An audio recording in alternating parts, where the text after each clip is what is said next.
അപ്പോൾ ഗൈസ്, അപ്പം നമ്മളിപ്പോൾ വണ്ടി പണിക്ക് കയറ്റുന്നതിന് മുമ്പ് ഇതിൻ്റെ കുറേ സാധനങ്ങളെല്ലാം നമ്മൾ ഊരി മാറ്റണം. പെയിൻ്റ് അടിക്കാൻ ഈ ഷെയ്ഡും ഇതെല്ലാം ഇപ്പം ഇതെല്ലാം ഇത് തൊട്ടപ്പോഴേ അറിഞ്ഞു പോയി, എല്ലാം മാറ്റണം. ഇപ്പം ഇതേ സ്പീക്കർ സിസ്റ്റം ഇതെല്ലാം മാറ്റിക്കൊണ്ടിരിക്കുകയാണ്. ഇതെല്ലാം ഓൾറെഡി ഇത് ഊഫറെല്ലാം ഇവിടെ ഊരി വെച്ചു. ഇനി ഇവിടുത്തെ ഒരു ഷെയ്ഡ് എടുത്ത് മാറ്റിയിട്ടുണ്ട്. ഇതുണ്ട്, ഇത് സ്റ്റിക്കറായിരുന്നു. അപ്പോൾ ഇതെല്ലാം ഇനി പൊളിച്ച് കളയണം. കാരണം നമ്മൾ അവർക്ക് കൊടുക്കുമ്പോഴത്തേക്കിന് അവർക്കും വലിയ ബുദ്ധിമുട്ടില്ലാതെ ഇരിക്കാനാണ് ഇതെല്ലാം ചെയ്തിട്ട് കൊടുക്കും. കാരണം പിന്നത്തെ കാര്യം എന്ന് പറയുന്നത്, ഇപ്പോൾ നമുക്ക് വേണ്ടിയ സാധനം മാറ്റിയിട്ടില്ലെന്നുണ്ടെങ്കിൽ ചിലപ്പോൾ അവർ ചെയ്യുമ്പോഴും അത് പോയെന്ന് വരും. അതുകൊണ്ട് ഓൾറെഡി അതൊന്ന് മാറ്റിയിട്ട് കൊടുക്കണം.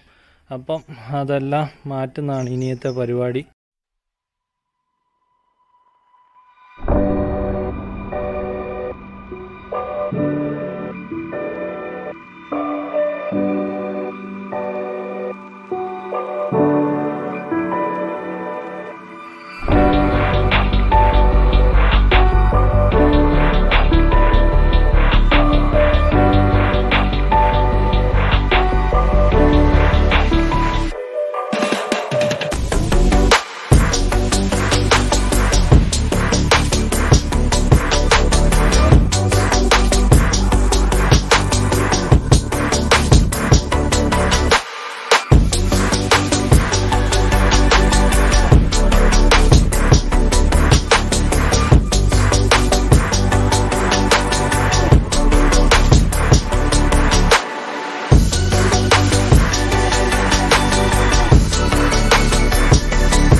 അപ്പോൾ ഗൈസ്, നമ്മൾ വണ്ടി കൊണ്ട് വർക്ക്ഷോപ്പിൽ എത്തിയിട്ടുണ്ട്. എല്ലാം അഴിച്ചൊക്കെ വെച്ചിരിക്കുകയാണ്. ആദ്യമായിട്ടാണ് ഇത്ര അഴിച്ചിങ്ങനെ വെച്ചിരിക്കുന്നതൊക്കെ കാണുന്നത്. നേരത്തെയും പെയിൻ്റ് അടിച്ചിട്ടുണ്ടല്ലോ, ഇത്ര അഴിച്ചിട്ടില്ല. ആകെ കൂടെ പൊടിയും അവിടെ ഇവിടെയൊക്കെ ഉരുമ്പ് കാര്യങ്ങളുണ്ട്. നമ്മുടെ ബമ്പേഴ്സ് എല്ലാം എടുത്ത് അകത്തിട്ടിട്ടുണ്ട്. കണ്ടില്ലേ,